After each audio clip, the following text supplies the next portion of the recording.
অমাবস্যার রাতে নদীর জল যখন কালো একদম আয়নার মতন স্থির, নিখিল নদীর ধারে জাল গুটোচ্ছে। আজ নিখিলের জালে ভালোই মাছ উঠেছে, ঝুড়ি ভর্তি রুই কাতলা। হঠাৎ জালের ভিতর থেকে একটা আওয়াজ আসায় নিখিল থমকে গেল। দেখলো মাছগুলো লাফাচ্ছে। ঠিক তখনই পেছন থেকে একটা কণ্ঠ ভেসে এলো। মাছ আরো আছে নাকি? কণ্ঠটা খুব কাছে থেকে শোনা গেল, কিন্তু নদীর ধারে এই সময় তো কারুর থাকার কথা না। নিখিল ধীরে ধীরে ঘুরে তাকালো।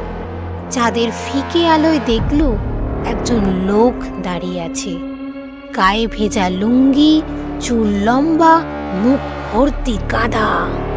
লোকটা আবার বলল, এই, ওই মাছগুলো আমার। নিখিল গলা পরিষ্কার করে বলল, নদীর মাছ সবার, ওই মাছগুলো আমি ধরেছি। লোকটা হেসে উঠল। হাসিটা ঠিক মানুষের মতন না, দাঁতগুলো একটার পর একটা ধারালো মাছের কাঁটার মতন। হঠাৎ লোকটার পা নিখিলের চোখে পড়ল, পা দুটো উল্টো দিকে ঘোরানো। নিখিল পিছিয়ে গেল।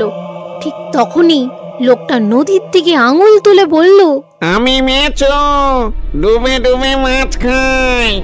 আজ অনেক দিন পর মানুষ পেলাম। নিখিল দৌড়তে গেল, কিন্তু পা নড়ল না। নদীর জল যেন হঠাৎই উঠে এসে তার পা চেপে ধরল। মেছো ধীরে ধীরে কাছে এলো। তার শরীর থেকে পচা মাছের গন্ধ আসতে শুরু করেছে। মেছো ফিসফিস করে বলল, তুই মাছ চুরি করিস? এবার তুই আমার মাছ। কথাটা বলতে বলতেই হঠাৎ করে মেছো নিখিলের পা টেনে ধরে জলে নিয়ে চলে গেল। পরের দিন সকালে জালের ভেতর থেকে একটি কাটা হাত পাওয়া গেল। সেই রাতের পর থেকে নদীর ধারে কেউ যদি মাছ ধরতে যায়, এখনো নাকি শোনা যায় ফিসফিস করে কেউ বলে, এই, ওই মাছগুলো আমার।